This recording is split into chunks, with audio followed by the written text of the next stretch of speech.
Baik, tadi Michael tanya kita sampai WAS di sini ya, karena agak kesulitan saya harus bolak-balik ke gedung tengah gitu ya untuk tepat waktu, plus kita sebenarnya sudah punya banyak gedung kayak gini, ruang kelas kayak gini, cuma bukan di Tenggo. Salah satunya ada juga di Ki itu, wah, kalau mungkin pernah ke Ki sudah rasain gedung kelasnya di sana ya.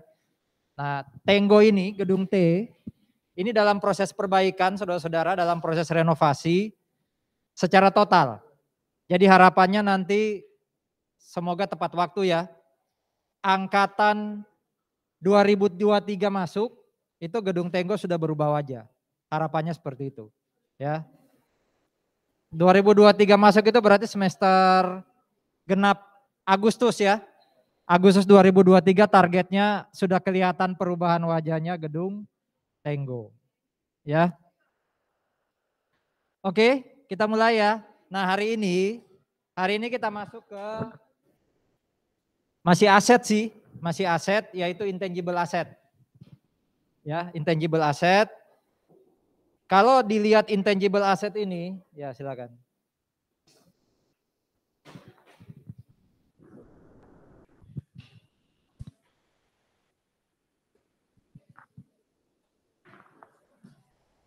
Mau nanya toilet gimana Pak? Kalau di lantai sini ada ke kanan. Kanan terus. Ya. Mas, kolomnya bisa lebih gede. Mana kontrol utamanya? Oh itu, oh udah hampir penuh ya. Tes 1, 2 ya, udah, ya makasih. Di sini tuh enaknya minimal ada meja ya, bisa naruh laptop dan semacamnya. Oke. Oh ya tadi pertanyaan bagus tuh ya, Pak toiletnya di mana? Ya kan? Nanti kalau ke toilet keluar pintu ke kanan ya, dia ada di kiri jalan. Jadi ikuti aja jalan, dia ada di kiri jalan. Ya. Bisa dimulai? Halo. Nah, saudara-saudara, kalau dilihat di sini karakteristiknya itu mirip kayak di satu sisi mirip kayak fixed asset. Mirip seperti aset tetap. Ya. Mirip seperti aset tetap. Tapi di sisi lain dia juga mirip seperti aset-aset lain yang tidak punya bentuk fisik kayak piutang, prepaid expense itu kan aset tapi kan tidak punya bentuk fisik. Tapi ada yang juga mirip kayak aset tetap. Nah kalau dihubungkan dengan aset tetap, miripnya itu ada di sini nih, ya di kotak pertama dan kotak yang ini, yang bawah. Karena dua-duanya itu bisa diidentifikasi, ya kelihatan lah, bisa dipisahkan. Walaupun bedanya dengan aset tetap adalah di sini. Tidak punya bentuk fisik. Ya, tidak punya bentuk fisik. Sebaliknya berarti kalau bicara hubungan dia dengan piutang contohnya. Piutang itu mirip kayak non current karena tidak punya bentuk fisik. Ya. Apalagi yang membuat dia sama dengan aset tetap dalam tanda kutip sama adalah dia sama-sama disusutkan. Istilahnya apa kalau untuk intangible penyusutannya? Amortisasi. Kalau fixed asset kan apa? Depresiasi. Sama-sama disusutkan. Kenapa kira-kira sama-sama disusutkan? Kenapa suatu aset itu disusutkan? Kenapa inventory nggak disusutkan? Kita sudah bahas di chapter 11 kan waktu itu. Kenapa aset itu disusutkan? Karena apa? Tidak dipakai. Dipakai. Untuk apa? Dipakai untuk operasi, bukan dipakai untuk dijual, bukan dipakai untuk dilepas. Dan dipakainya lebih dari periodenya itu loh. Lebih dari 1 tahun. Jadi samanya dia dengan aset tetap adalah Ya, selain dia bisa diidentifikasi, dia bukan aset moneter, dia itu dipakai dalam operasi. Mirip kayak mesin. Kita dapatin duit dari mesin bukan karena mesinnya dijual, tapi mesin menghasilkan sesuatu, dalam hal ini produk, sehingga kita dapat revenue, betul kan? Kalau ini kita punya intangible asset, kita bukan dapat duitnya karena kita jual intangible assetnya, tapi kita menjual sesuatu lalu dapat revenue. Justru karena kita menahan dia, kita dapat revenue, dia disebut aset. Kalau inventory kan supaya dapat revenue caranya gimana? Dilepas, betul kan? Kalau ini enggak, justru karena kita nahan, kita dapat revenue. Kalau aset tetap sekali lagi kita tahan, dapatnya sales revenue. Kalau ini, kita nahan, revenue-nya bentuknya apa? Kira-kira. Apa revenue yang didapat dari intangible asset? Karena kita menahan dia. Ayo, coba ditebak aja. Anda ciptakan lagu, Anda punya hak cipta. Hak cipta itu kan intangible asset. Anda dapat apa? Kalau orang lain nyanyiin lagu Anda itu loh, royalty, revenue. Iya kan? Jadi intangible asset sama kayak aset tetap kan, justru karena dia ditahan, digunakan dalam operasi, disitulah kita dapat revenue. Juga disusutkan karena masa manfaatnya lebih dari 1 tahun. Cuma perbedaannya adalah ini tidak punya bentuk fisik, ya, nggak ada bentuk fisiknya. Nah kalau dengan kayak piutang atau prepaid expense, samanya di sini, ya. Tapi bedanya apa? Piutang, inventory dan semacamnya itu kan tidak dipakai dalam operasi, gitu ya. Itu intangible asset. Nah, ada 2 cara mirip kayak aset tetap. Kita kan bisa dapat aset tetap itu sudah finish goods. Kita beli rumah, beli mesin sudah jadi. Tapi bisa jadi kita ciptakan sendiri rumah kan, kita bangun atau kita set up sendiri mesinnya. Intangible juga kayak gitu. Kayak tadi saya bilang lagu. Bisa aja kita beli lagu. Hak cipta orang kita beli. Tapi bisa aja kan kita ciptain sendiri lagunya, kita punya hak cipta. Nah, bagaimana perlakuan akuntansi untuk masing-masing jenis aset ini? Ya, baik yang dibeli maupun yang apa? Diciptakan atau dihasilkan sendiri. Nah, kita lihat ya. Untuk intangible asset yang kita beli, maka dia mirip kayak aset tetap yang juga kita beli, dicatatnya sebesar cost. Apa itu cost? Yang ini nih definisinya. Ya, semua pengorbanan kita untuk dapatkan intangible asset. Ini berarti kan bukan kita yang ciptain karya ya, orang lain. Terus saya datang ke dia, mau nggak kamu jual ke saya hak ciptamu? Anda sebutkan harga, saya bayar harganya. Saya daftarkan di, saya nggak tahu, Departemen Hukum dan HAM gitu ya. Hak ciptanya pindah ke saya, itu kan biaya semua tuh. Semua biaya yang dikeluarkan supaya hak cipta Anda pindah ke saya, nah itu yang disebut cost. Ini bentuknya. Ya, jadi kalau kita dapat intangible asset karena beli, maka ya semua cash yang kita keluarkan dalam rangka memperoleh intangible tadi. Tapi kalau kita keluar cash lagi setelah intangible kita dapat, bisa jadi itu expense. Patokannya pokoknya kita wajib keluar nggak cash. Kalau nggak wajib itu expense. Kalau harus supaya kita bisa dapat asetnya, itu intangible asset. Bagaimana kalau intangible assetnya saya ciptakan sendiri? Ya, saya ciptakan sendiri. Saya bikin komputer software. Saya punya hak cipta.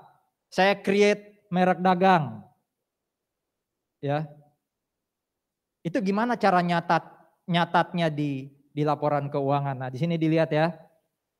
Ada 2 tahap ya, ada 2 tahap dalam 2 tahap dalam menghasilkan sendiri ini. Pertama ada yang disebut sebagai tahap research. Makanya sering dengar R&D. Ya kan? R&D itu research and development, atau kalau bahasa lainnya itu orang sering ngomong ini. Lead bank, penelitian dan pengembangan. Jadi ada 2 tahap untuk menghasilkan intangible asset. Yang pertama adalah ada tahap kita meneliti dulu. Apakah, contoh lagi lagu ya, lagu ini bakal laku apa enggak? Jangan-jangan lagu ini hanya untuk saya, ya, orang lain enggak menikmati. Apakah buku yang saya tulis akan laku apa enggak? Apakah seandainya ciptain robot gitu ya, prototype robot atau apapun ya, formula-formula untuk yang dijual gitu ya, itu laku atau enggak, itu penelitian. Kalau kita sudah yakin itu laris atau laku dijual, kan mulai kita kembangkan. Oh, lagu ini butuh touch up dikit lah, finishing dikit, itu pengembangan. Ya, itu tahap kedua yang disebut sebagai D. Jadi R&D gitu ya. Nah, tahap-tahap itulah yang menentukan pencatatan akuntansinya. Ya, tahap-tahap itu yang menentukan pencatatan akuntansinya. Di sini dikatakan apa?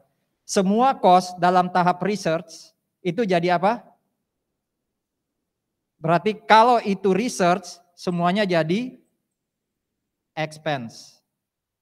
Semua cost dalam tahap R ya, itu jadi expense. Tapi ada beberapa yang di dalam development jadi expense, ada yang jadi cost, ya. Ada yang jadi cost. Ya. Ada beberapa yang dalam development itu menjadi expense, ada yang menjadi cost. Oke.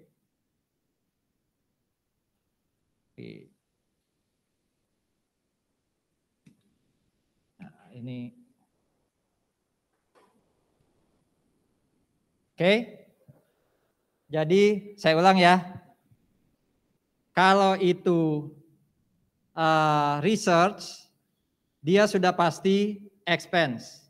Jadi tahap awal kita mau bikin lagu gitu ya, nyari karya nyari ilham gitu, minum kopi, beli kopi gitu, itu expense. Karena belum kelihatan bentuknya.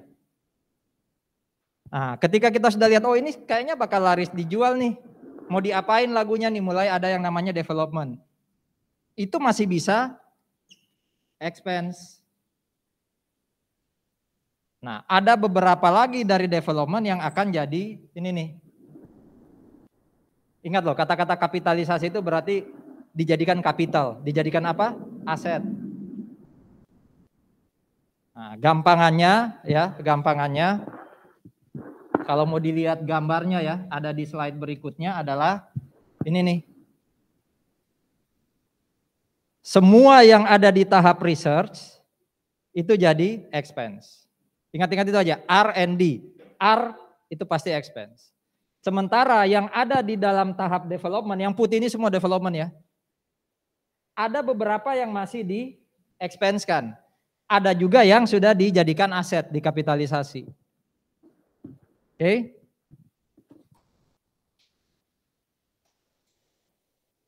Kapan ya pengeluaran saya untuk untuk aset tadi itu masuk dalam tahap kapitalisasi? Ini kata kuncinya nih.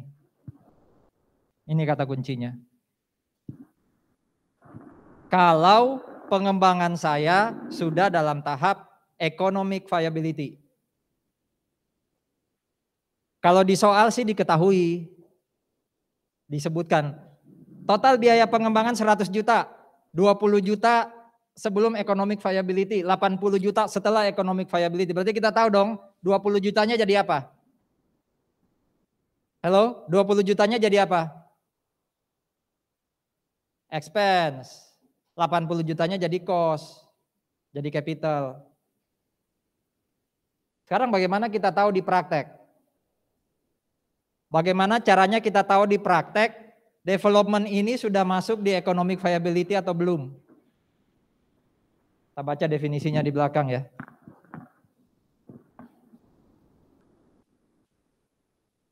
Sorry, lompat dikit. Di sini nggak ditulis economic viability. Oke. Jadi saudara-saudara, economic viability itu intinya adalah saya yakin bahwa aset saya di masa depan sudah pasti akan memberikan saya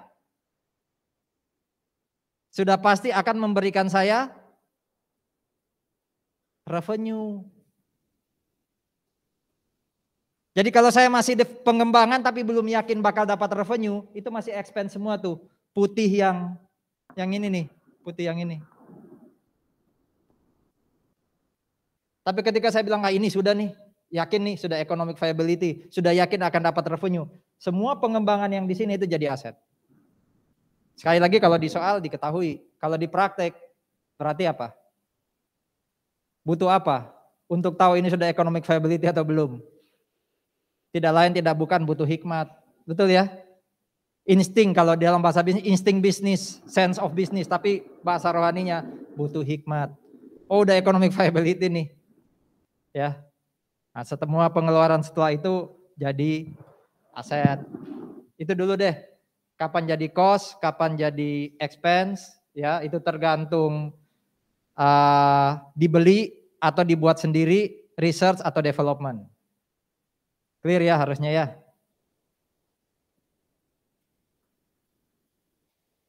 Nah bagaimana dengan penyusutannya? Penyusutan namanya intangible itu kan amortisasi ya. Bagaimana dengan amortisasinya? Kalau intangible itu umurnya terbatas, ya. Kalau intangible itu umurnya terbatas di sini artinya gini saudara-saudara. Saya bisa memperkirakan useful life-nya. Kita pernah bahas tanah kenapa enggak disusutkan? Kenapa tanah enggak didepresiasi? Karena kita enggak bisa memperkirakan useful life-nya. Tanah pertanian kenapa disusutkan? Apa nama penyusutannya untuk tanah pertanian atau tanah pertambangan? Masih ingat chapter 11? Penyusutan untuk tanah yang di dalamnya bisa menghasilkan tambang contohnya, itu apa namanya? Depresi. Itu kenapa bisa disusutkan? Karena kita bisa hitung kan, oh isinya tambangnya berapa banyak. Tapi kalau tanah biasa nggak bisa. Nah, yang disebut dengan umur terbatas ini artinya kita bisa mengestimasi useful life. Untuk intangible asset yang umurnya terbatas, maka amortisasinya selama useful life. Mirip kayak aset tetap. Ya. Mirip kayak aset tetap. Cara amortisasinya adalah sama ya. Ini disebut apa di aset tetap chapter 11? Masih ingat? Cost dikurangi residual value. Nilai yang kita susutkan itu istilahnya apa? Udah lupa ya. Depreciable base. Ini berarti amortization base. Amortizable base. Dasar yang bisa diamortisasi. Jadi cost kurangi dengan perkiraan nilai sisa.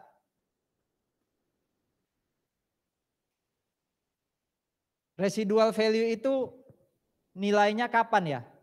Angkanya itu pada posisi kapan ya? Residual value. Umpama saya kasih Anda, saya beli intangible asset 100, residual value 20. 20 itu angka pada titik kapan? Pada waktu beli, pada waktu dipakai, atau pada waktu kapan? Pada waktu useful life-nya habis. Kalau aset tetap itu berarti harga second kan? Kalau sudah 4 tahun nih mobil ini nih, kira-kira dijual lagi di pasar berapa, itu residual value, oke? Nah ini jurnalnya. Apa bedanya dengan penyusutan aset tetap?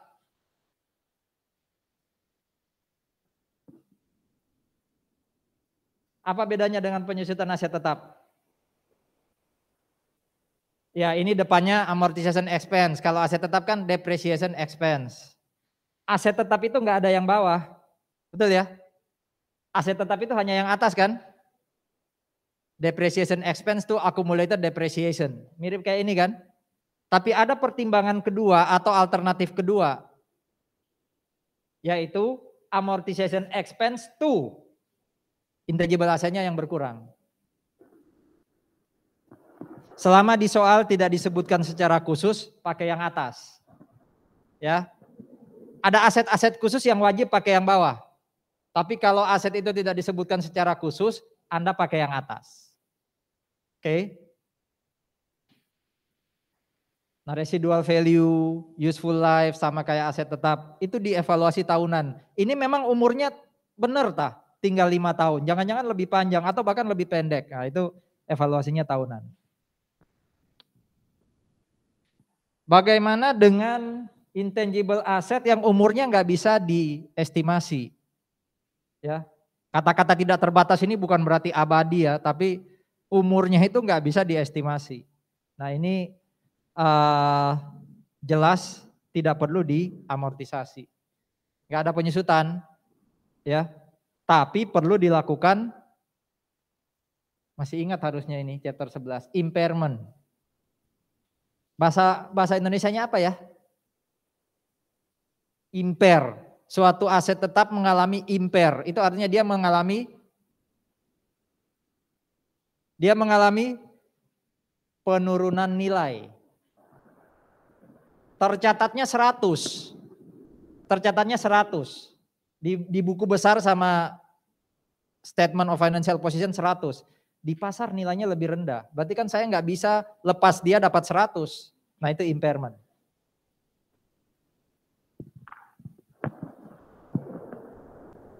Masih ingat nggak? Ini hanya dibuat jurnal kalau nilainya turun. Tapi bisa aja suatu saat kalau nilainya naik ada recovery. Iya kan? Ada recovery of loss waktu chapter 11. Nah, ini summary-nya nih. Ya, ini summary-nya dari yang sudah kita pelajari sebelum slide ini. Kalau intangible asset itu umurnya terbatas, berarti bisa diestimasi. Itu kalau dia dibeli, maka semua uang yang kita keluarkan jadi apa? Aset. Capitalize itu berarti jadi aset, jadi cost. Kalau itu kita ciptakan sendiri, umurnya terbatas, dia jadi expense. Kecuali apa? Masih ingat tadi yang ada gambar kotak, ya? Pada tahap tertentu dia cost, pada tahap tertentu dia expense. Semua aset yang internally created pada dasarnya expense, kecuali tahap apa tadi? Baru berapa menit lalu, tahap apa tadi? R atau D? D, khususnya ketika memasuki masa economic viability, itu jadi apa? Aset, itu dikapitalisasi. Pada dasarnya dia expense, kecuali tahap development, ketika sudah economic viability. Plus yang kedua, ini nih, ini kan ada asterisk di atas nih, ini. Segala sesuatu yang terkait dengan direct legal cost. Jadi saya ciptain lagu, ya, terus lagunya ini sudah tahap pengembangan, saya yakin bisa beri duit. Saya daftarin ke, pernah dengar HAKI ya, HAKI ya, hak atas kekayaan intelektual. Itu kan biaya legal, kan keluar uang, ya, kan keluar uang. Ini akan, kalau accept itu berarti dia bukan expense, melainkan jadi apa? Cost. Tapi semuanya pada dasarnya expense, kecuali dua ini ya, direct cost dan developing yang memenuhi economic viability. Nah, aset intangible yang umurnya bisa diestimasi tadi, diamortisasi enggak? Iya. Iya, selama useful life. Di-impair enggak? Iya. Dilakukan tes impairment. Semoga masih ingat ya cara melakukan tes impairment, nanti kita implementasikan lagi. Bagaimana dengan aset yang umurnya tidak bisa diestimasi? Indefinite life. Ya sama sih, kalau dibeli, dikapitalisasi, kalau dibuat sendiri, ada yang jadi expense, ada yang jadi apa? Ada yang jadi cost. Tapi bedanya untuk indefinite life dia tidak perlu diamortisasi. Ya gampangannya kalau saya beli 100, Atau kayak kalau saya ciptain 100, ya, mau dibagi X, X-nya nggak diketahui, tidak terhingga, hasilnya error kan. Nah, makanya dia tidak perlu diamortisasi. Ini summary-nya. Jadi sebenarnya kalau dari awal saya langsung kasih summary ini, tanpa nerangin yang awal, cukup harusnya ya. Tapi itu pendekatan CC dan Koko les-lesan. Anda kan masuk di kuliah S1 bayar mahal, masa langsung kasih summary? Ya, insight lain adalah kalau udah belajar percaya diri aja. Nggak usah percaya sama Koko dan CC les-lesan. Bisa, Anda bisa gitu. Apalagi nyari Koko dan CC joki. Wah, itu makin bahaya. Itu tambah gak percaya diri. Di mana tanggung jawab Anda sebagai orang percaya? Iya kan? Ngapain melayani di gereja kalau AKM 1 aja pakai joki? Jangan-jangan besok kalau nikah pakai joki. Saking gak percaya dirinya. Jadi itu loh ya. Di mana tanggung jawab Anda sebagai orang beriman, apapun agama Anda. Kalau Anda AKM 1 aja pakai joki. Hidup di luar AKM 1 itu jauh lebih sulit. Yang muda kayak gini aja pakai joki. Malu sama pencipta kita. Was. Itu ya. Kalau les-lesan masih oke lah. Cuma itu tadi. Udah bayar akuntansi mahal. Bayar lagi Koko dan CC les-lesan. Kenapa nggak usah masuk akuntansi? Bayar Koko dan CC les-lesan aja lebih murah tahu akuntansi. Iya kan? Ya kalau dibalik lagi gitu. Bayar aja les-lesan. Bisa tahu akuntansi. Gitu ya. Mending duit buat lesnya ditabung, taruh di tengah sini, habis kelas kita pakai makan-makan kan, lebih berharga buat semua gitu ya. Oke. Ini 6 kategori utama intangible asset. Jadi tadi itu intangible asset yang dibedakan berdasarkan dibuat sendiri atau dibeli. Intangible asset yang umurnya terbatas atau tidak. Kalau ini sudah langsung detail, intangible asset berdasarkan tipe atau kategori. Memang belum paling spesifik ya, tapi intangible asset ada banyak. Oh, dikelompokkan jadi 6. Yang pertama adalah intangible asset yang terkait dengan marketing related. Kalau Anda lihat di sini, ini nama-namanya. Ini nama intangible assetnya. Jadi nanti kalau jurnal yang didebit bukan intangible asset to cash ya, tapi nama-nama ini. Ini sudah spesifiknya, ini paling spesifik. Ini masih nama kelompoknya. Kelompoknya namanya marketing related. Nah kalau Anda lihat di situ, semua intangible asset di sini itu adalah intangible asset yang ya namanya aja marketing related. Biasanya ditampilkan untuk menciptakan persepsi atas satu entitas. Ya marketing atau branding related lah. Ya, kalau udah lihat contoh di situ majalah, logo Jawa Pos gitu kan kita sudah langsung, oh itu ya koran tertentu yang memang melekat di hati kita gitu. Kalau sudah lihat mau dinamakan apapun tapi warnanya apa tuh, biru, kuning, merah gitu ya, agak tinggi, retailer, oh itu Indomaret umpama. Itu marketing related kan, termasuk kalau lihat, jadi kita tidak melihat perusahaan ini dari sisi bagaimana dia beroperasi, tapi lebih ke arah marketing atau brandingnya. Ya, seberapa percaya atau seberapa familiar kita dengan mereka, itu yang disebut intangible asset dalam sisi marketing.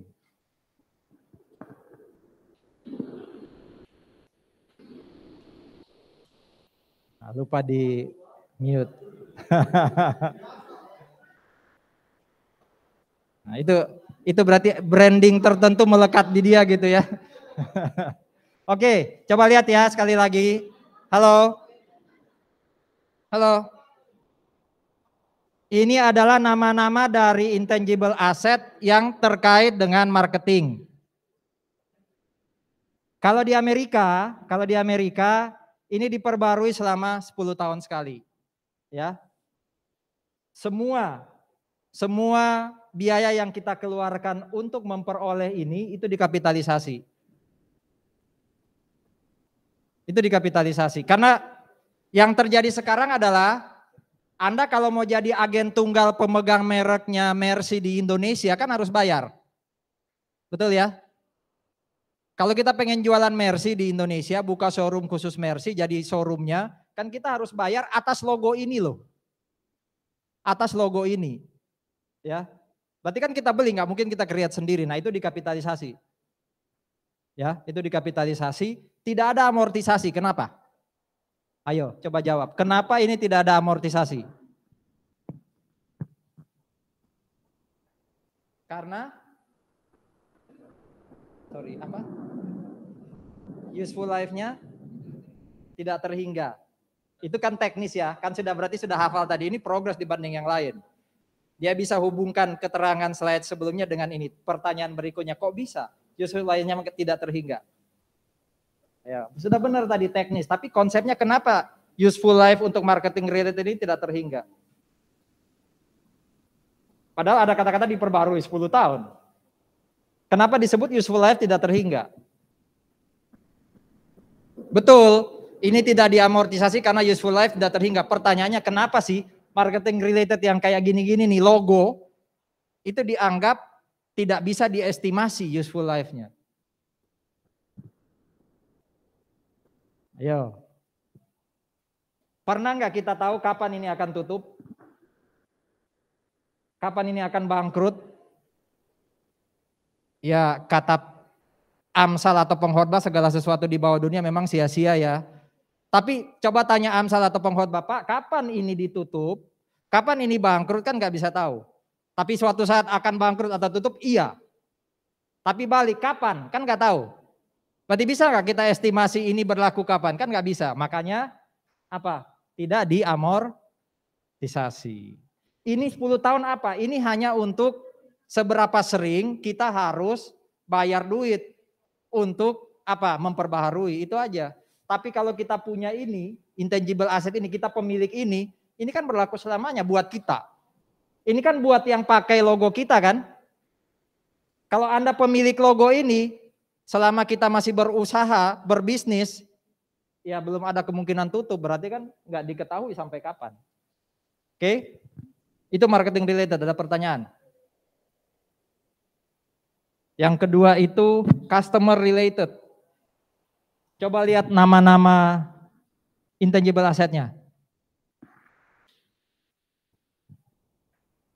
Makanya saya sangat sensitif dengan apapun yang pengen ngumpulin identitas atau nama. Sedapat mungkin saya tolak. Contoh ya, datang di satu retail bangunan. Oh Pak, ini ada potongan. Tapi tolong dong nama, alamat, dan semacamnya. Agak-agak takut saya. Jadi saya mengorbankan kemudahan finansial demi supaya data saya tidak disimpan. Karena lihat loh, customer list ini aset loh. Kalau Anda punya nama, nomor, ya itu kan sudah cukup. Anda jual ke perusahaan kartu kredit atau apapun, laku loh. Ya kan? Jadi customer list ini intangible asset buat yang punya. Makanya kalau Anda sering atau punya nomor-nomor teman Anda, khususnya yang jadi primadona gitu ya, terus teman Anda punya nomor WA-nya itu, share dong. Itu bisa jadi aset loh. 1 cangkir Starbucks, tak kasih nomornya, iya kan? Data itu berharga kan? Ya, data itu berharga. Itu bentuk dari intangible asset. Ya, tapi saya nggak tahu apakah buat Anda nomor WA, nomor akun itu sesuatu yang berharga atau enggak. Kalau enggak ya bukan aset dong. Ya, bukan aset. Nah, ini coba lihat ya. Customer related, namanya aja customer related, berarti data yang kita dapat dari customer, kita simpan jadi database, itu bisa jadi aset. Buat kita yang punya datanya, orang lain yang butuh, kita jual. Di lantai 2 kita, di Tenggo lantai 2, T lantai 2 itu ada Bloomberg. Bloomberg itu tempat buat para pejuang skripsi untuk dapat data. Karena Anda mahasiswa Petra, Anda gratis. Ya, Anda gratis. Tapi kalau bukan mahasiswa Petra, bayar untuk dapat datanya Bloomberg. Itu intangible asset buat Bloomberg. Ya. Kalau Anda punya customer list, maka cost atas perolehannya itu dikapitalisasi. Jadi kalau Anda beli dari orang, ya, Anda punya customer list itu dikapitalisasi dan diamortisasi selama useful life. Useful life itu kalau di soal diketahui, kalau di praktek tergantung Anda. Wah, ini customer list ini biasanya berapa lama berubah ya? Biasanya insting bisnis atau pengalaman bisnis sih. 2 tahun, 3 tahun sudah berubah, berarti useful life-nya 2 atau 3 tahun. Itu kalau di praktek, tapi kalau di soal sekali lagi diketahui. Ini contoh nih. Dia punya customer list, dia beli dari koran, ya 1 Januari, lalu useful life-nya diharapkan 3 tahun. Ya udah, waktu beli kayak gini, customer list to cash, ya. Waktu diamortisasi ini, ya, amortization expense to customer list atau accumulated customer list amortization. Sekali lagi untuk yang customer related tidak dibatasi harus pakai yang ini atau pakai accumulated, ya. Kecuali soal menentukan khusus. Ini 2 juta per tahun loh ya. Ini jurnal per tahun. Jadi nanti akhir useful life dia akan 0. Ada pertanyaan marketing related dan customer related? Yang ketiga tadi apa ya? Ini yang saya kasih contoh tadi apa? Lagu, Anda nulis buku, ya, karya sastra dan semacamnya, kan namanya aja artistic related. Jadi hati-hati ya, jangan salah, yang dijual itu bukan logo Walt Disney-nya, tapi karya. Walaupun ini ditampilkan ya, bukan Walt Disney-nya yang dijual, tapi karya-karya kayak gini nih. Bukan logo Marvel-nya yang dijual, karena kalau logo Marvel yang dijual itu bukan artistic related, tapi apa? Kalau logo Marvel yang dijual, itu marketing related. Ini yang dijual adalah hasil dari Marvel. Hasil dari DC Comics, ya. Karyanya. Itulah artistic related. Nah, ini sebagai contoh aja, copyright. Copyright itu saya juga dari sini saya belajar ya. Copyright atas anggap aja lagu itu diberikan selama umurnya si pencipta. Jadi selama dia masih hidup, kita beli copyright, ya kita berhak gunakan lagunya. Ditambah 70 tahun. Makanya lagu-lagu daerah sekarang semua sudah bisa nyanyi dapat duit. Bingung mau dibayar ke siapa? Ya. Ampar-ampar pisang itu mau dibayar ke orang mana? Sumatera Selatan ke siapa kan nggak jelas. Karena penciptanya sudah mati dan lebih dari 70 tahun. Nah, itu sudah jadi bebas kan? Oke. Nah, cost ya kapitalisasi ya. Jadi kalau kita beli hak cipta dari orang lain itu dikapitalisasi. Kalau kita yang ciptakan tergantung itu apa? Research atau development. Itu sudah economic viability atau belum. Amortisasinya selama useful life. Apalagi setelah artistik, kontrak related. Yang dijual apanya? Ininya? Atau burgernya? Atau apanya yang dijual? Logo ininya yang dijual, kalau iya berarti bukan kontrak related tapi apa? Marketing related. Yang disebut kontrak related itu, kalau kita diberi izin untuk menjalankan proses produksi sama persis seperti yang dipunyai oleh McDonald yang asli. Iya kan? Boleh enggak saya buka toko McDonald di Indonesia? Oh boleh, tapi kamu harus ikut semua proses produksi, termasuk bahkan apa? Tokonya harus dicat warna apa? Entah merah, kuning, atau apapun itu. Ya, maskotnya harus sama. Bumbu-bumbunya harus sama. Cara melayaninya harus sama. Itu kontrak related. Makanya biasanya intangible asset yang terkait dengan kontrak related ini apa? Apa? Franchise. Ya, franchise. Jadi McDonald yang punya franchise ini itu akan mencatat ya intangible-nya namanya franchise. Ya, biasanya amortisasinya selama masa franchise. Tergantung perjanjian ya di soal berapa lama masa franchise-nya. Tapi kalau franchise-nya tidak terbatas umpama ya nggak ada amortisasi. Saya dulu sekolah sekolah di SMA berasrama di Jawa Tengah. Itu kakak kelas saya satu tingkat. Dia anaknya yang punya McDonald. Jadi tiap kali dia liburan pulang Jakarta, balik ke sekolah, itu semua satu angkatan. Waktu itu McDonald masih sangat langka dan mahal. Wah itu senang banget makan McD. Ya. Nah itu dia pemilik pertama franchise McD di Indonesia. Ya berarti dia bayar ke McD yang asli. McD yang asli nyatat intangible asset namanya franchise. Ya.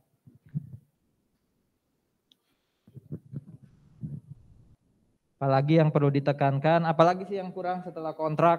Teknologi related. Yang dijual bukan logo Samsungnya loh ya. Yang dijual bukan kayak McD proses produksi mesin fotokopi atau mesin scan. Bukan. Yang dijual itu adalah alatnya. Mesin fotokopinya. Saudara-saudara, kami punya ya mesin fotokopi gini. Yang dulu saya pikir itu dibeli.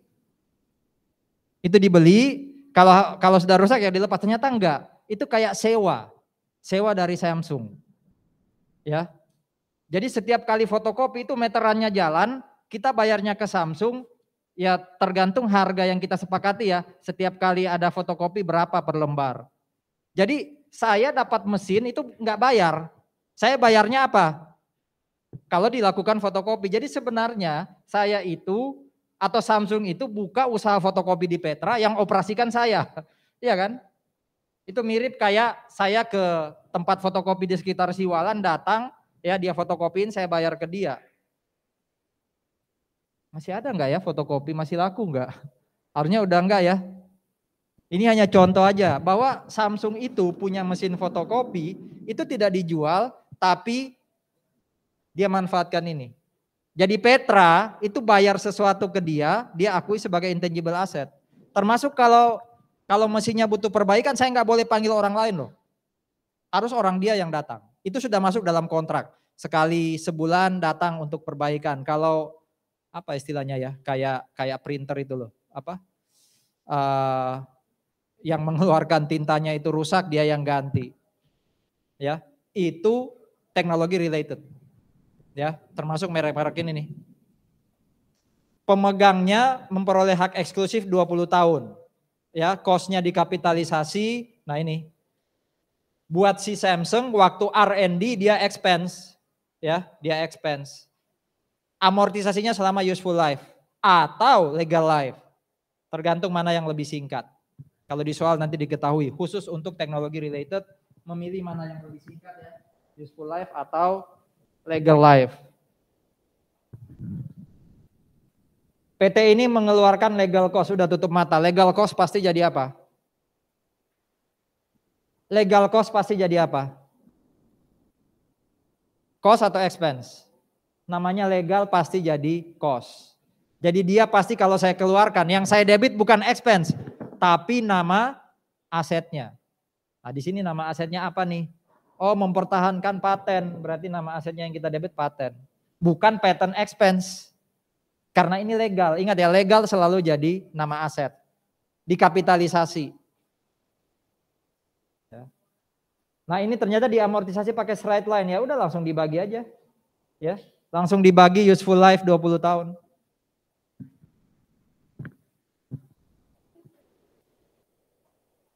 Paten itu teknologi related.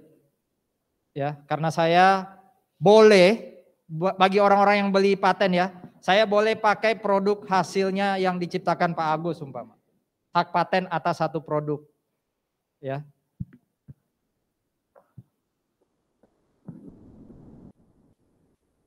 Oke, sudah 5.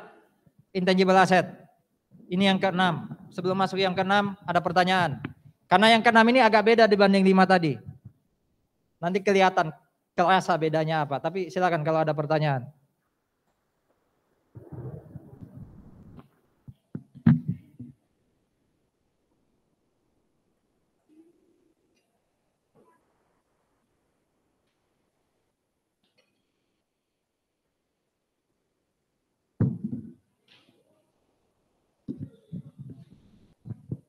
Ini intermezzo aja sebelum masuk ke goodwill.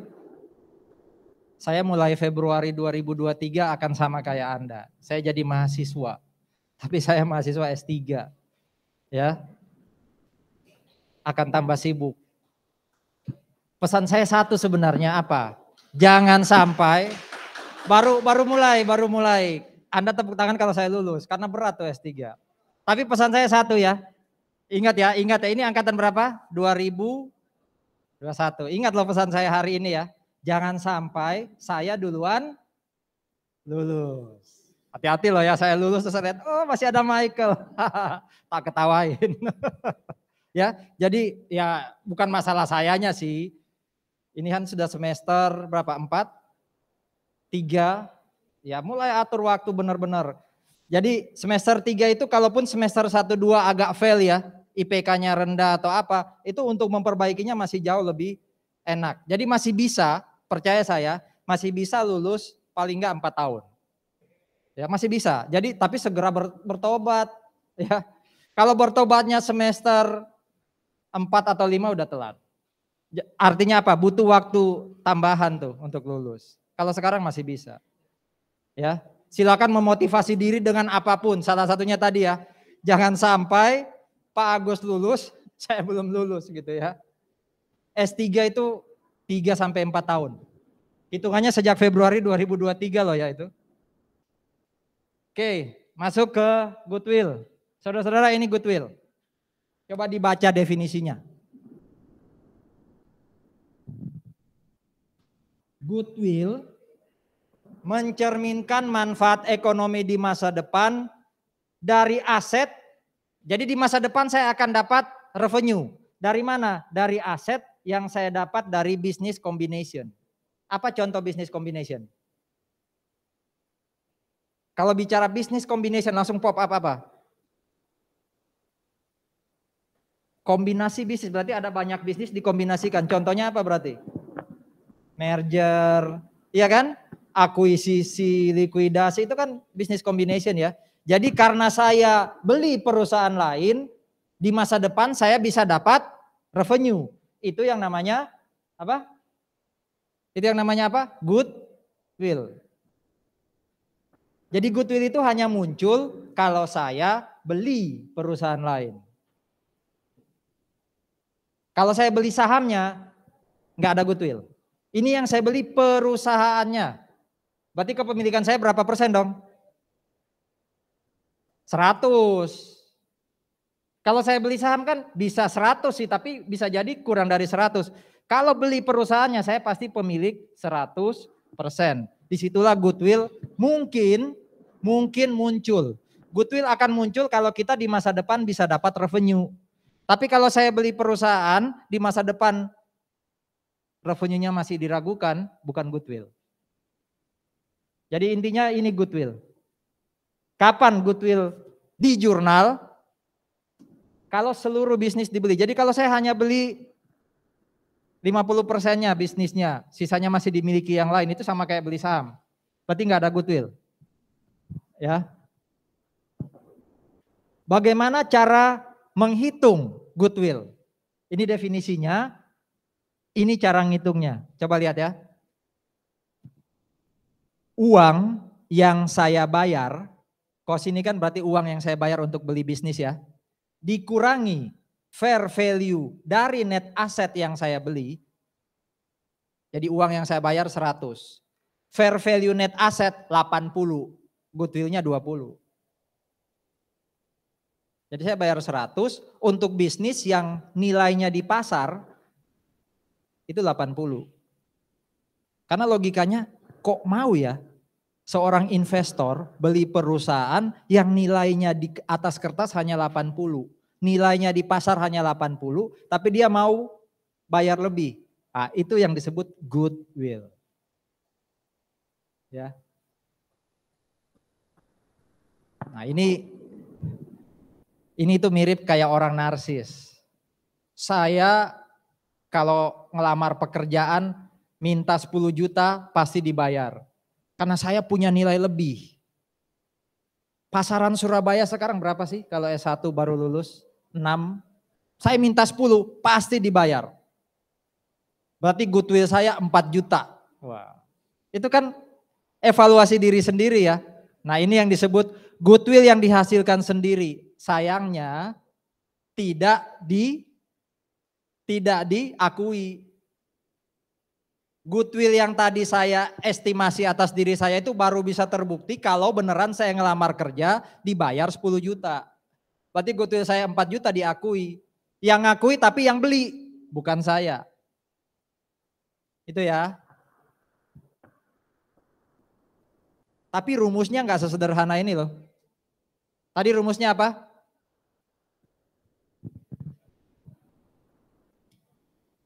Rumusnya adalah cost dikurangi apa? Fair value dari net asset. Kalau ini kita tahu dong ya, di soal diketahui fair value net asset. Yang jadi masalah itu ini nih. Ini itu apa? Apa itu net asset? Kayak apa sih itu net asset? Karena kalau ini kita nggak tahu, saya kasih banyak informasi, bingung. Semua informasi saya keluarin nilainya ya. Fair value-nya ini loh. Tapi bukan hanya fair value net asset. Bahkan Anda harus ngitung sendiri net asset. Nah pertanyaan saya, apa itu net asset?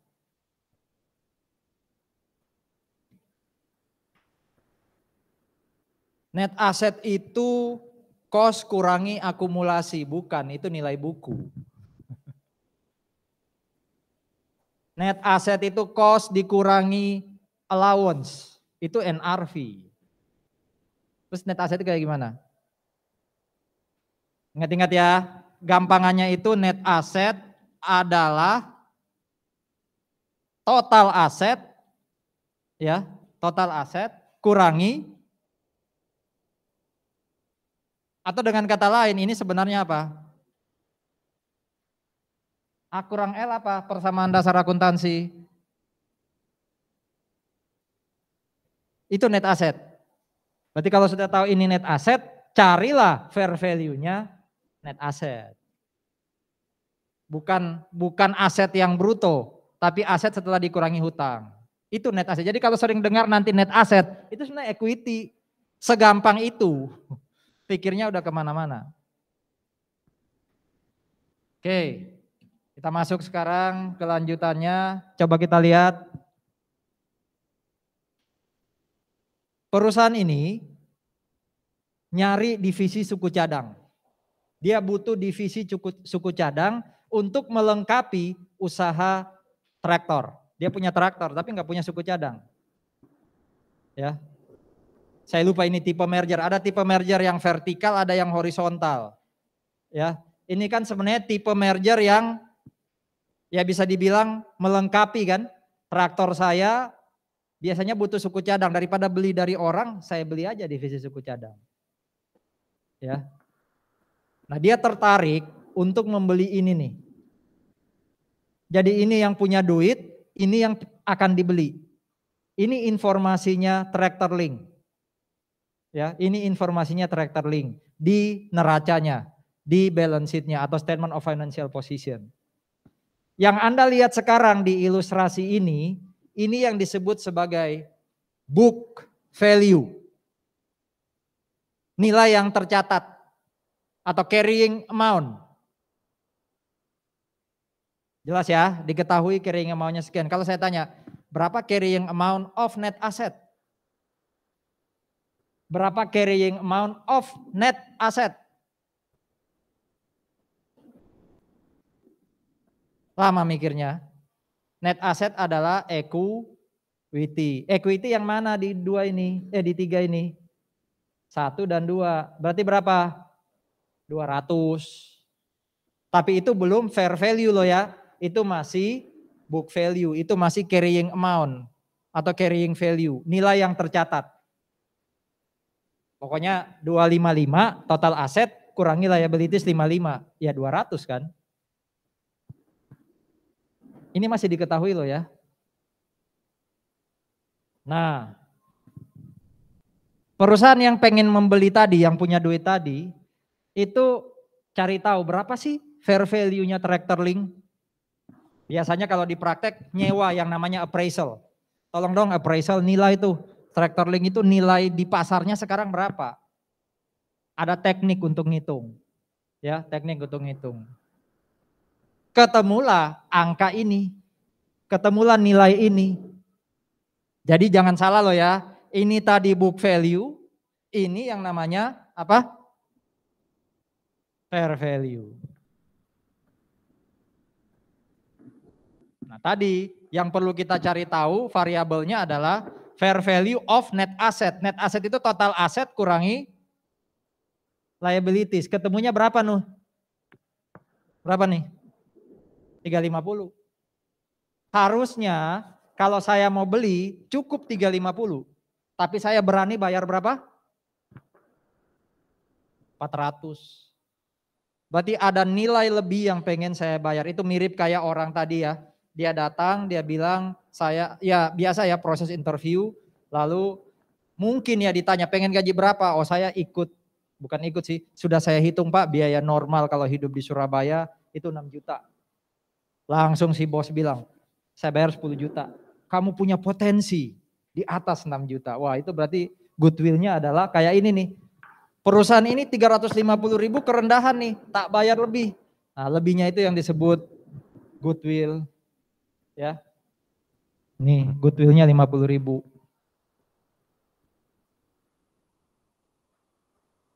Siapa yang harus buat jurnal tadi?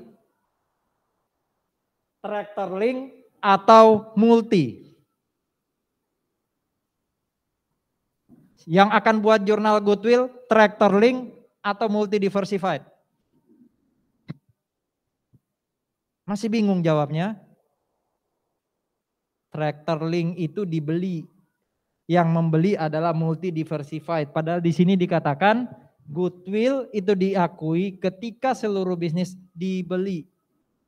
Yang beli kan multi. Berarti nanti yang akan mengakui goodwill sebesar 50.000 itu adalah multi. Ini pencatatannya multi. Ada goodwill di situ. Kenapa di debit? Kenapa di debit? Kenapa goodwill di debit? Karena dia aset. Aset saldo normalnya di debit. Ya, apa bedanya cash yang 400 dengan cash yang 25 di sini? Apa bedanya cash yang bawah ini di kredit dan cash yang di debit?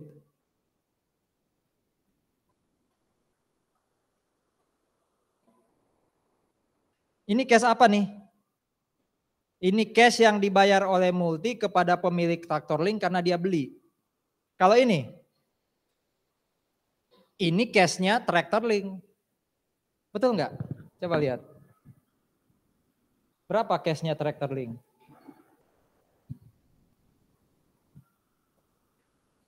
Udah 5 ya?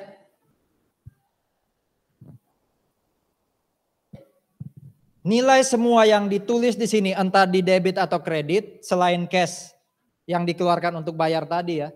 Ini kira-kira nilai fair value atau cost? Fair value atau carrying amount? Fair value. Coba cari bukti. PPE itu 205, coba lihat. Carrying amount-nya PPE 153, berarti bukan carrying amount yang dicatat, tapi PPE di apa? Fair value. Itu yang dicatat di jurnal. Ya, itu yang dicatat di jurnal. Nih. Jadi kalau Anda bingung, oh ini angkanya dapat dari mana? Lihat aja fair value dari masing-masing aset. Kok ada liability di kredit? Karena kita kan beli keseluruhan perusahaan, termasuk kita membeli apanya? Utangnya kita beli, liability-nya kita beli. Berapa fair value-nya liability? Di soal. Coba lihat slide sebelumnya yang fair value. Berapa fair value liability? Betul ya 55 ya? Jadi jangan lihat yang carrying amount, tapi lihat fair value-nya. Itu yang masuk jurnal. Udah goodwill sesimpel ini. Masih ada pertanyaan soal goodwill?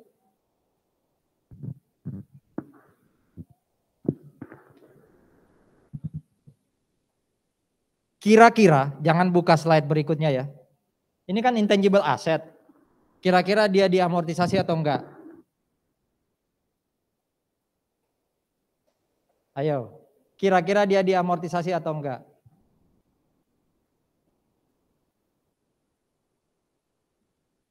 Ingat tadi dasar kita mengamortisasi atau tidak itu adalah useful life-nya bisa diketahui atau enggak. Bisa enggak Anda mengetahui useful life-nya tractor link? Di bisnis itu kan ada yang namanya apa? Going concern. Berarti kita mendirikan usaha tanpa pernah punya keinginan untuk nutup. Berarti bisa enggak kita tahu kapan tractor link tutup? Kan enggak. Ini tetap jalan loh, tapi dibeli oleh multi. Kesimpulannya apa? Goodwill amortisasi atau tidak? Tidak, ya. Goodwill tidak diamortisasi. Tapi harus dinilai. Apakah betul nih perusahaan ini fair value-nya memang tiap tahun kayak gini, kan bisa jadi PPI-nya turun. Bisa jadi patennya turun. Kalau itu terjadi berarti terjadi impairment. Nah, itu harus dilakukan setiap tahun. Ya. Mungkin enggak ya? Tadi berapa fair value totalnya net asset? 350 ya. Mungkin enggak multi diversify bayar 325? Mungkin. Kenapa? Nilai wajar di pasar untuk net asset 350 sesuai soal, tapi dia mau bayar 325 aja. Kenapa? Satu, bisa jadi dia melihat tractor link tidak seprospek itu. Dua, mungkin prospek tapi multi diversify-nya jago. Jago apa? Jago nawar. Intinya pokoknya selisihnya bukan selisih lebih tapi selisih kurang. Nah, kalau itu yang terjadi kan bukan goodwill. Badwill dong Pak, bukan. Ya. Istilahnya adalah negatif goodwill. Ya. Jadi bukan badwill ya, tapi negatif goodwill. Ya. Tapi negatif goodwill ini nanti akan diakui sebagai gain. Bukan, berarti kan nanti tempatnya di kredit ya. Coba jurnal ini. Seandainya dia belinya 325. Ini kan cashnya 400. Dia belinya 325. Ya. Berarti kan nanti ada dalam tanda kutip goodwill di sisi kredit sebesar 25 kan? Totalnya tadi 350, dia hanya bayar 325, berarti nanti sini 25. Namanya bukan goodwill yang dikredit tapi gain. Jadi buat multi diversify dia mengakui gain. Gain itu sebenarnya muncul dari negatif goodwill. Ada pertanyaan? Ini negatif goodwill atau bargain purchase goodwill atau gain? Jelas ya? Sekarang kita masuk impairment. Jadi sudah selesai kita bahas soal intangible asset yang dibeli, intangible asset yang di-create sendiri.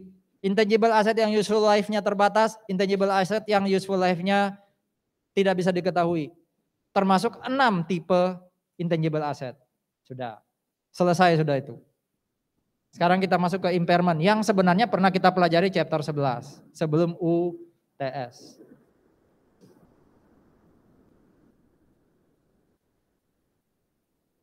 Saudara-saudara, intangible asset kalau umurnya terbatas, maka loss on impairment, ini nama akun kan ya, taruh di debit ya. Loss on impairment itu dihitung dengan cara yang kuning ini. Carrying amount kurangi yang bawah. Teringat sesuatu? Semoga ya. Ini konyol nih kalau nggak tahu. Gimana ngitungnya yang ini? Gimana ngitung ini? Ya. Gimana ngitung ini? Cost of intangible asset dikurangi. Ayo dong, carrying amount atau nilai buku gimana ngitungnya? Cost of intangible asset dikurangi akumulasi amortisasi. Bagaimana kalau intangible asetnya waktu diamortisasi dikredit? Bukan akumulasi yang dikredit, tapi intangible asetnya yang dikredit. Berarti carrying amount-nya adalah sebesar ya saldo setelah dia dikredit kan. Pokoknya nilai buku lah ini ya, book value. Bagaimana ngitung ini? Bagaimana menghitung recoverable amount?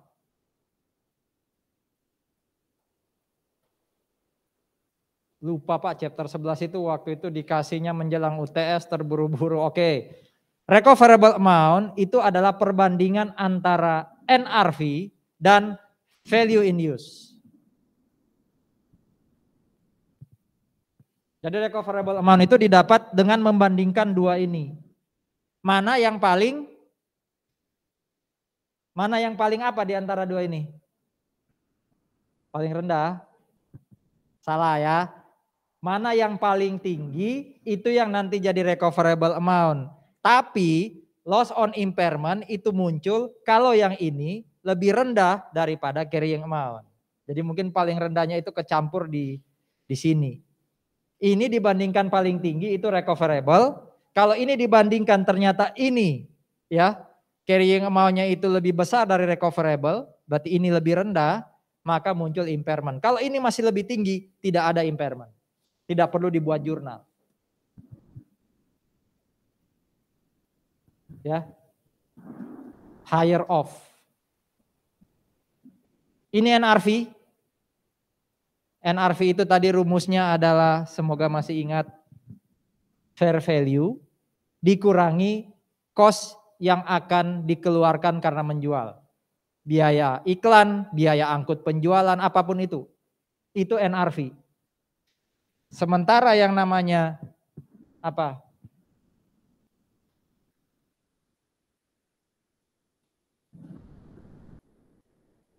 Value in use, ya. Yang namanya value in use, ini chapter 6. Ya berdoalah semoga value in use-nya ini langsung diketahui. Tapi kalau tidak diketahui, ini adalah present value. Ya, present value dari cash flow di masa depan. Jadi kalau di soal dikasih nilai masa depan dari intangible asset itu 1M. Nah, Anda cari present value-nya. Ya kalau hanya 1M di masa depan berarti cukup pakai apa? Present value single sum. Tapi kalau nilainya itu berentetan sama, Anda pakai present value annuity. Tergantung ordinary atau annuity due. Kan sudah ahli ya chapter 6. Ini lihat nih. Perusahaan ini punya paten, carrying amount-nya 5 juta. Di sini carrying amount diketahui. Kalau ini nggak perlu pusing hitung carrying value, carrying amount itu berapa, ini diketahui. Recoverable amount-nya itu pakainya value in use. Berarti dia nggak punya informasi NRV. Ya sudah, berarti recoverable amount-nya 2 juta. Ada impairment nggak ini? Ada impairment nggak? Ini 5 juta, recoverable amount-nya 2 juta. Oh ada impairment 3 juta. Karena recoverable amount-nya lebih rendah dibandingkan carrying amount atau nilai buku. Jurnalnya mirip kayak penyusutan atau amortisasi. Nah tolong ingat ini, jurnal untuk impairment itu memilih jurnal dalam tanda kutip mirip kayak penyusutannya yang tidak pakai akumulasi. Jadi yang dikredit langsung nama aset. Kalau chapter 11 kan yang dikredit itu accumulated depreciation. Kalau ini enggak. Untuk impairment yang dikredit itu nama aset. Berarti sebenarnya aset kita berkurang 2 kali ya. Pertama karena adanya amortisasi. Kedua kalau terjadi impairment. Iya kan?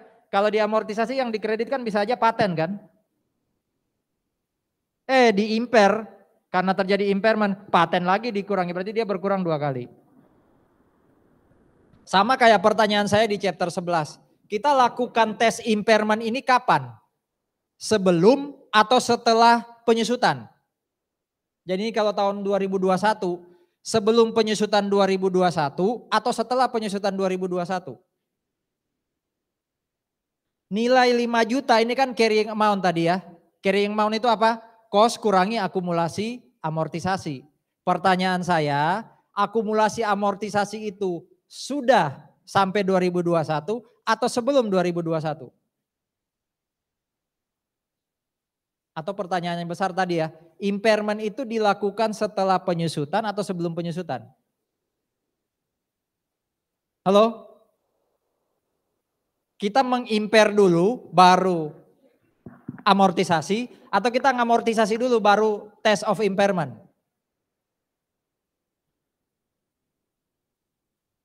Gimana melogikanya?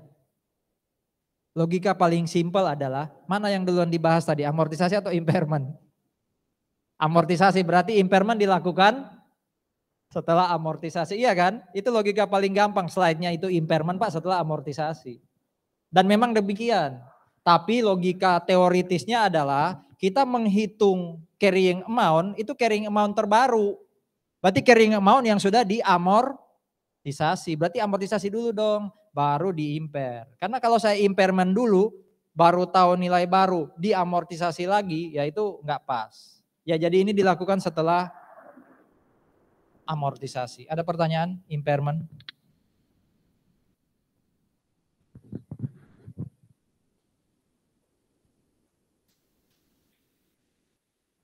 Sebuah paten punya carrying amount setelah impairment 2 juta. 2 juta itu yang nanti kemudian akan diamortisasi. Ini kan nilai barunya nih. Jadi kalau tidak ada impairment, anggap aja ya, recoverable amount-nya 5.500.000. Ada impairment enggak? Enggak ada. Perlu enggak jurnal ini? Enggak perlu.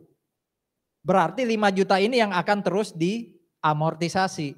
Tapi karena ternyata nilai terbarunya itu lebih rendah dibandingkan nilai bukunya, maka sekarang yang akan disusutkan sekian tahun ke depan 2 juta ini. Ya. Inilah tabel penyusutannya. Ya, inilah tabel penyusutannya. 2 juta per tahun 400. Ya sudah, ini tinggal 16, 12, 8, 40. Ya kan?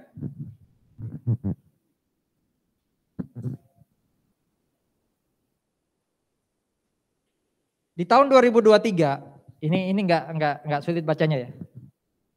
2002, 2023 itu kan 400 per tahun. Awalnya 2 juta kurang 400 kan 1,6. 1,6 kurang 400 1,2. Jelas ya.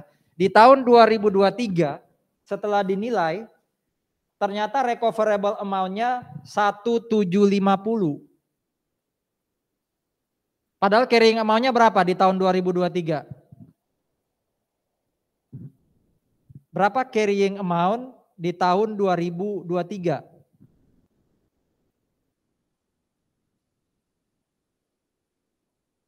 Oh itu 2023 awal ya, berarti akhir tahun 2022 berapa carrying amount-nya? Akhir tahun 2022, ini kan? Betul? Nilainya di buku 1,6, di pasar 1.750. Ya saya recovery, impairment loss yang tadi saya akui saya recover. Saya perlu ulang dari awal ya. Kalau di awal ini nilai recoverable-nya lebih tinggi dari 5 juta, nggak perlu ada jurnal ini. Nggak perlu, karena impairment itu terjadi kalau recoverable-nya lebih rendah. Kayak ini. Tapi kalau ini lebih tinggi dari 5 juta, ya nggak perlu ada jurnal ini. Nah, yang terjadi di 2021 kan terlanjur ada jurnal ini, ada loss 3 juta. Berarti kalau suatu saat, kan tiap tahun nih kita lakukan test of impairment ya, membandingkan apa dan apa? Carrying amount dan recoverable amount. Kalau sampai pada satu tahun tertentu seperti contoh ini 2023 awal jadi 1.750, berarti kan nilainya naik. Nilai bukunya hanya 1,6, ya berarti kita akui gain. Gain itu namanya ini nih, recovery of impairment loss sebesar selisih kenaikan.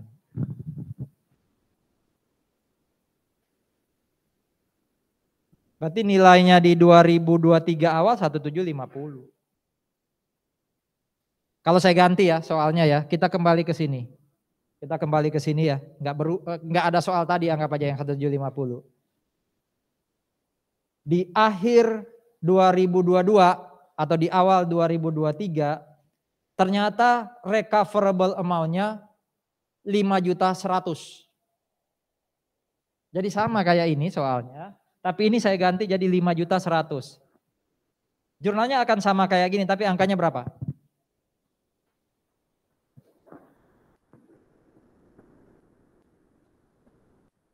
Angkanya berapa?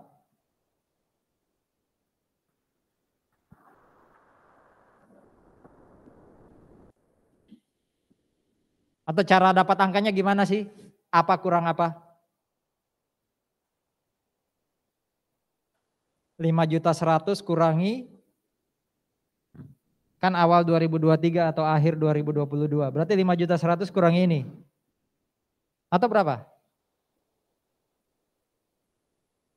Prinsipnya saudara-saudara, kalau sampai terjadi rebound, nilainya naik lagi, dia hanya boleh di recover sampai mentok sama dengan nilai awalnya sebelum impairment.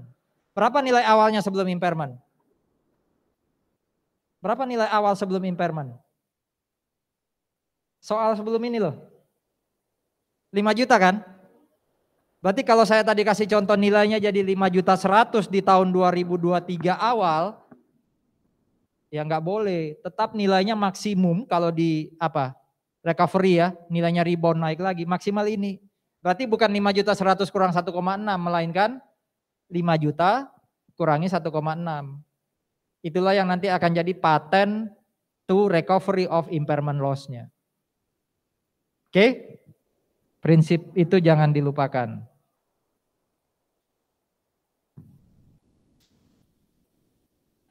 Intangible asset, oh iya, tadi itu kan impairment untuk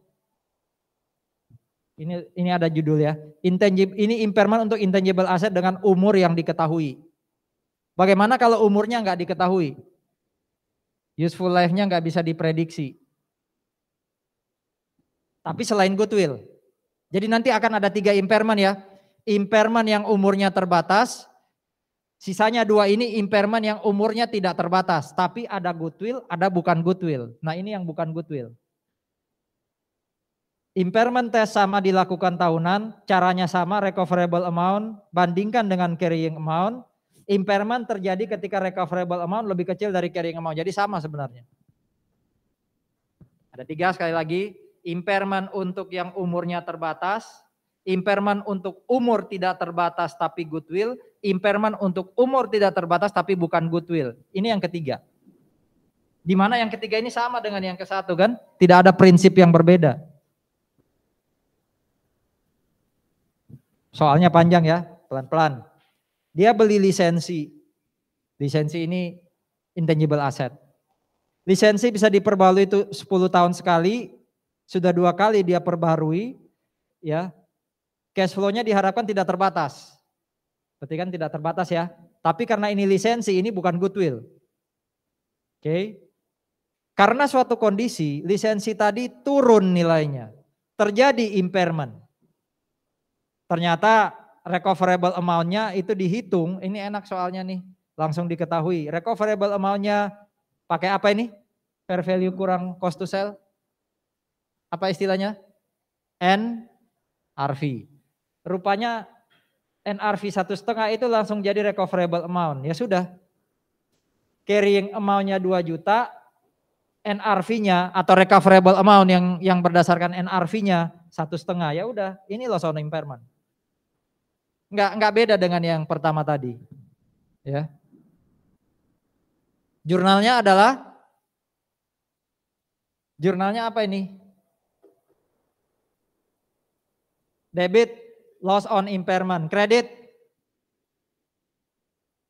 apa?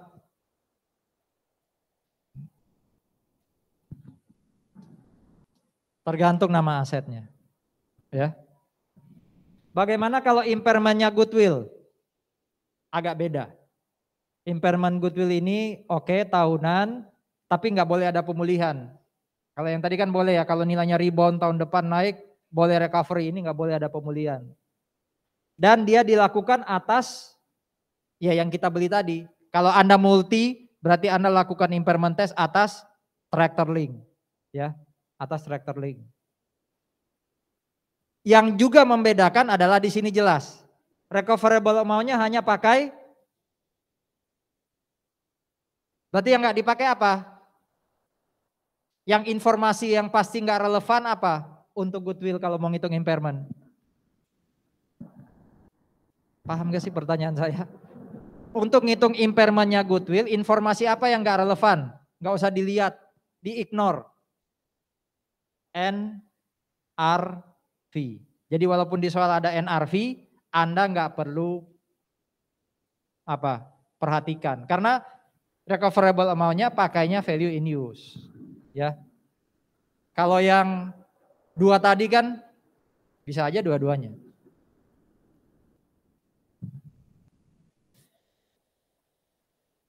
Ini punya 3 divisi. Salah satunya ini, PRIT. Waktu dia beli PRIT, itu keluar uang 2 juta. Waktu dia membeli PRIT keluar uang 2 juta. Ya. Dulu ada goodwill di PRIT. Di sini kelihatan 900. Ya, 900. Sebelum masuk ke jurnal impairment, hitung impairment, saya pengen nanya. Waktu dia beli PRIT division 4 tahun lalu, berapa fair value of net asset? 4 tahun lalu.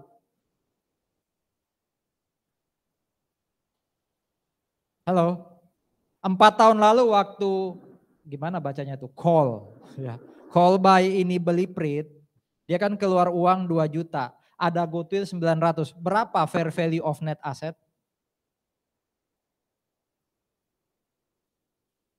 Berapa? 1.100.000. Kan rumusnya gampang toh. Goodwill adalah cash kurangi dengan fair value net asset. Berarti kalau goodwillnya ketahuan, cashnya ketahuan, tinggal dikurangi. Ya. Jadi bisa jadi dari diskusi impairment yang ditanyain agak beda gitu. Tapi kan Anda bisa. Oke. Ini book value dari PRIT 4 tahun kemudian. Ini book value-nya. Di mana tadi? Ya, dilihat di situ. Net asetnya, book value-nya 2,4. Net aset itu kan total aset kurangi hutang. Itu net asetnya 2,4. Itu kan carrying amount sebenarnya.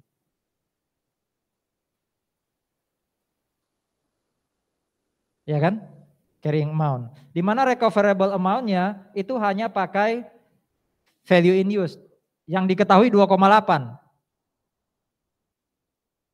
Kalau kondisi kayak gini ya berarti tidak ada impairment.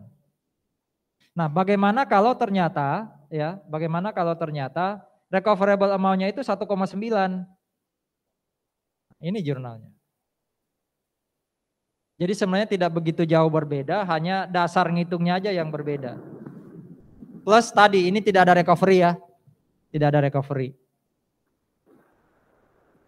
Berarti nanti nilai bukunya goodwill setelah impairment tinggal berapa? Nilai bukunya goodwill setelah impairment tinggal berapa? Ini 900, tadi dikurangi berapa? 500. Berarti dia tinggal senilai 400. Ya. Ada pertanyaan impairment tiga-tiganya? Nah, sekarang kita masuk ke pembahasan soal R&D cost. Tadi kita sudah bahas ya. Ada research, ada development. Ya.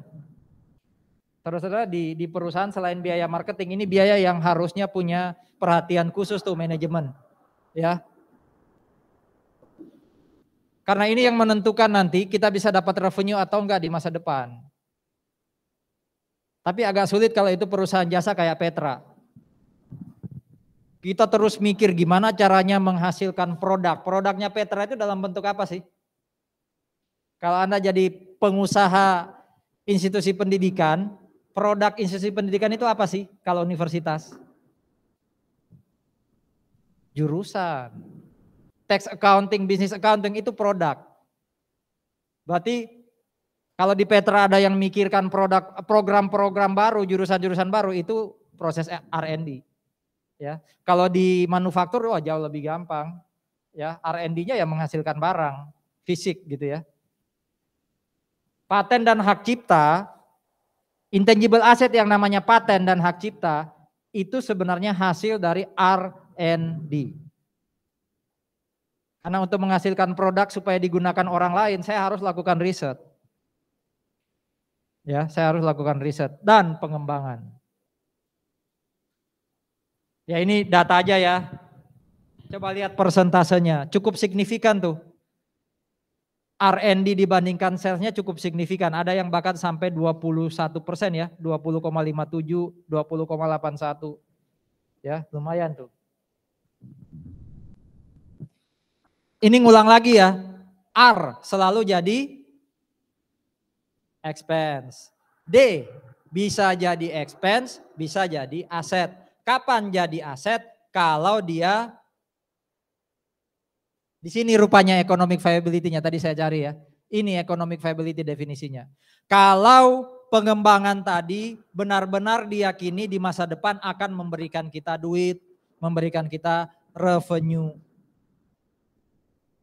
Nah ini contoh-contoh dari aktivitas research, aktivitas development, tapi ini nggak perlu dihafal, cukup diketahui. Karena di soal nanti sekali lagi ya, udah langsung dipisah, ini R, ini D. Tinggal D-nya itu economic viability atau belum.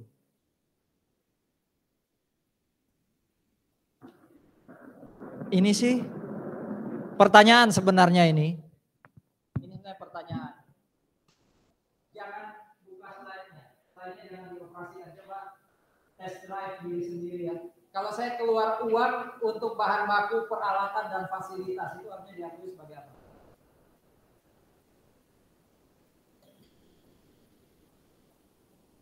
Saya ngeluarin cash di kredit, tapi untuk dapatin bahan baku, peralatan, fasilitas,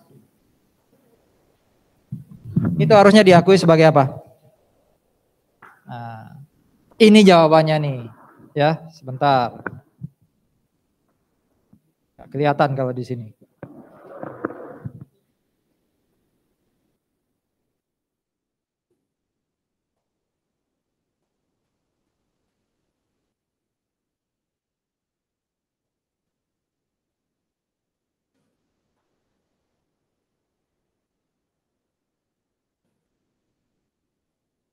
Ya. Jadi ini cost yang terkait dengan R&D, ya, cost yang terkait dengan R&D. Nah ini ada soal nih yang ditanyakan, ini terkait dengan apa sih ini? Ini akunnya namanya apa sih?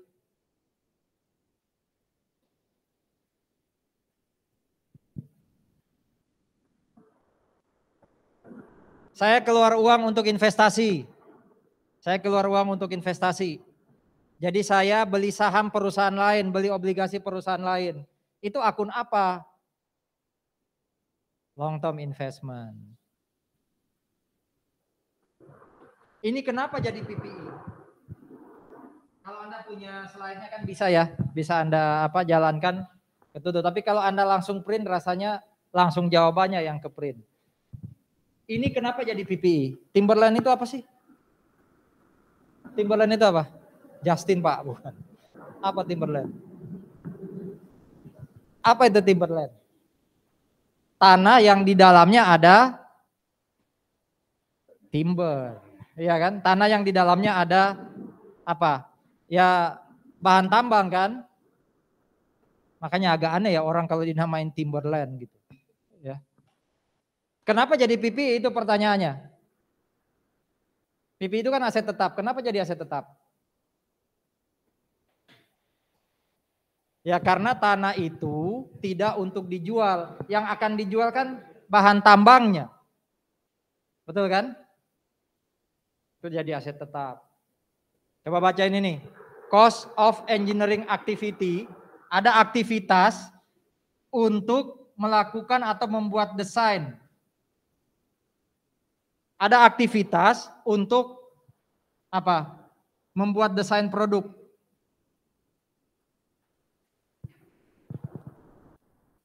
Ini sudah bisa dipastikan duit masuk nggak?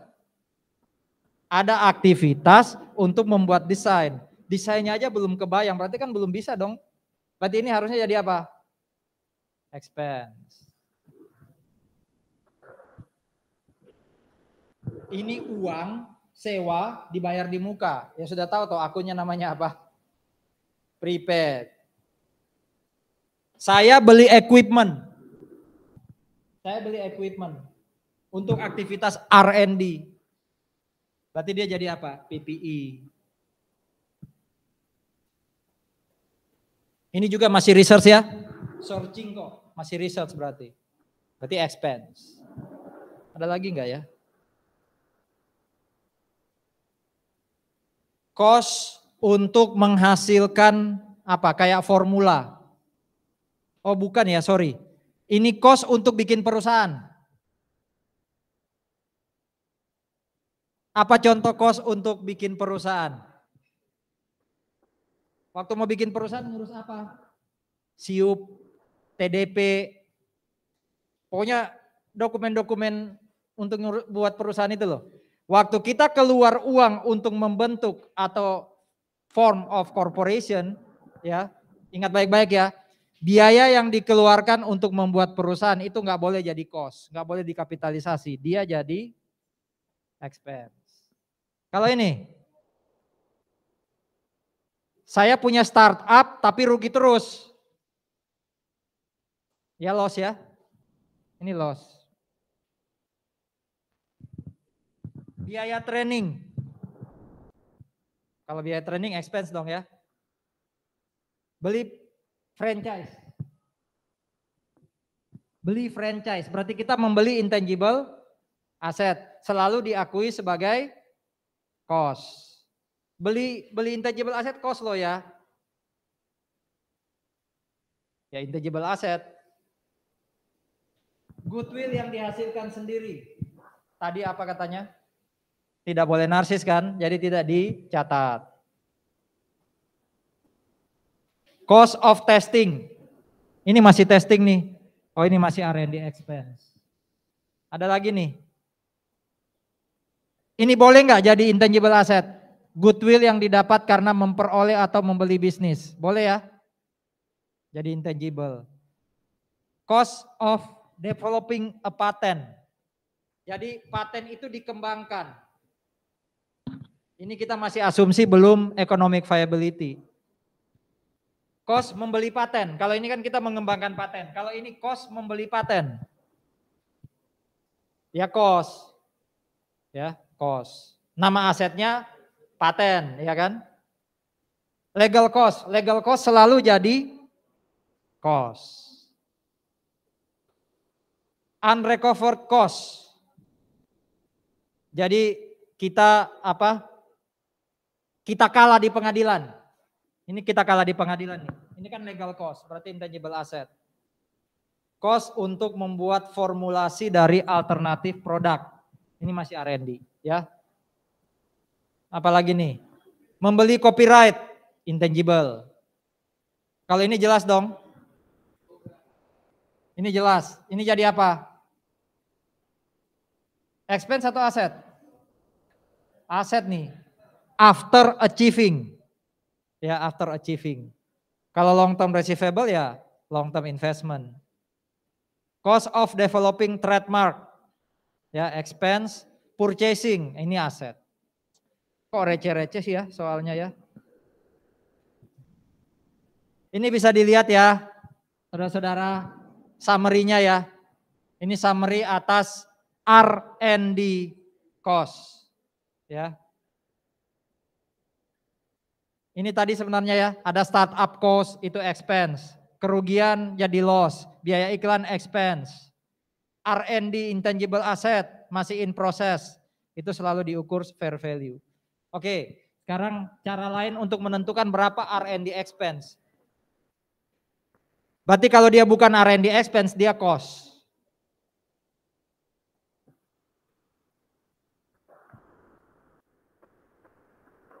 Saya punya informasi kayak gini loh.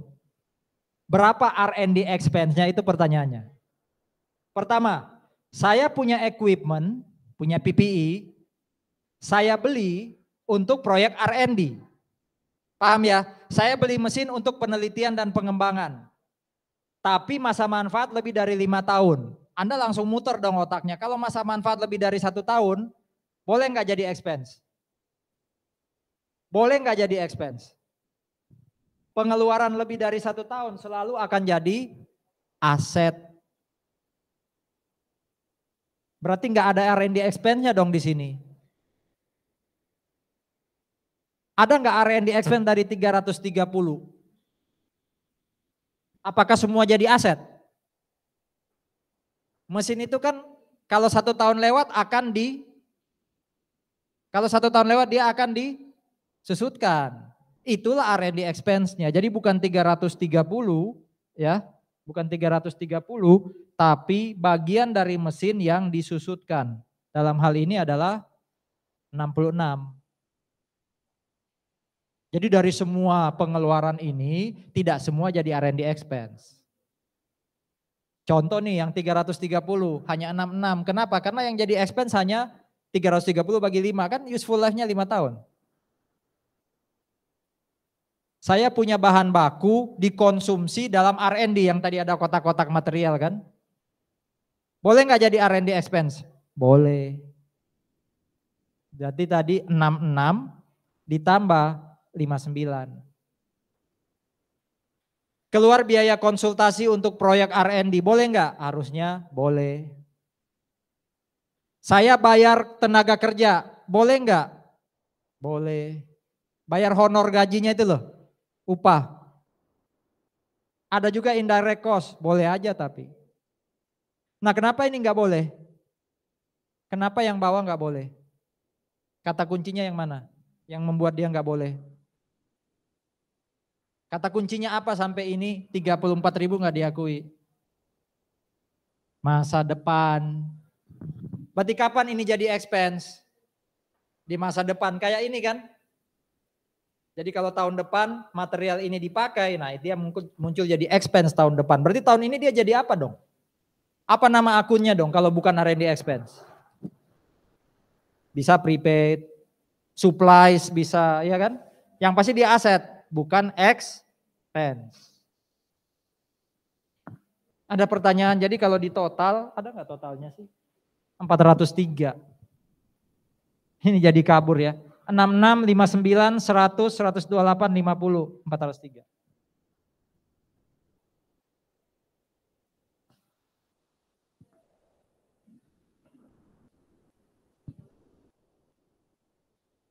Kita hampir selesai, ini membahas soal bagaimana caranya menyajikan intangible asset di neraca.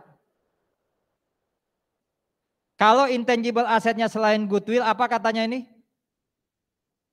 Apa maksudnya kotak ini? Maksudnya itu saudara-saudara, kalau Anda punya paten, punya franchise, punya customer list, jangan ditotal. Sajikan satu-satu. Itu ya. Kotak kedua, disajikannya, dilaporkannya mirip kayak aset tetap. Ya, mirip kayak aset tetap. Bedanya adalah ini. Apa maksudnya ini? Accumulated. Kontra account itu adalah akun yang kontra. Berarti kalau aset saya di debit, accumulated di kredit itu kontra. Artinya apa?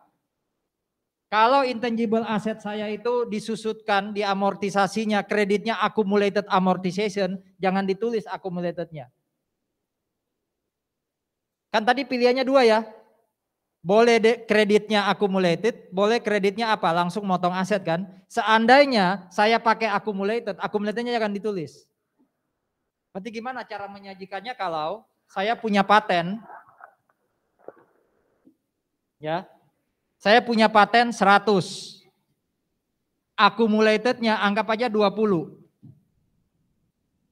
Karena saya waktu mengamortisasi, yang saya kredit accumulated.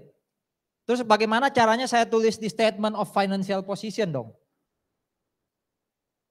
Loh kalau langsung 80 itu berarti waktu saya jurnal amortization expense to patent.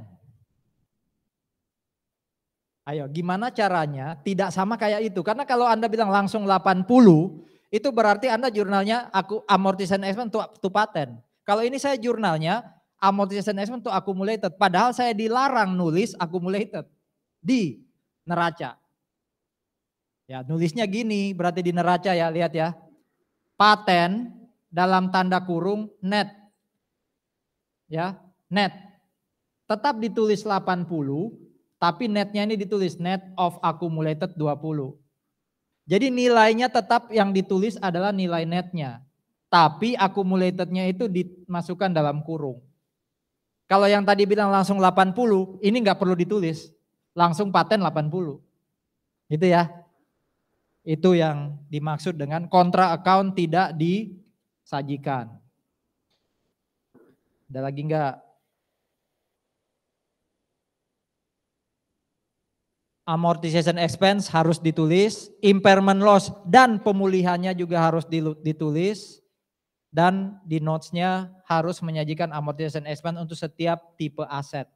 Jadi amortization expense di income statement itu jadi satu, tapi di notes harus dipisah.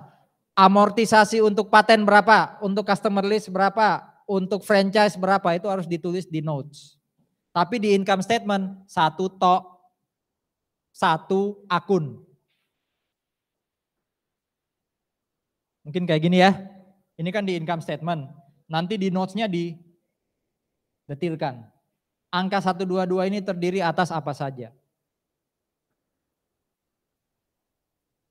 Ya. Ini R&D, penyajian R&D. R&D itu masuk di income statement kan namanya aja R&D expense. Oke. Kita QR.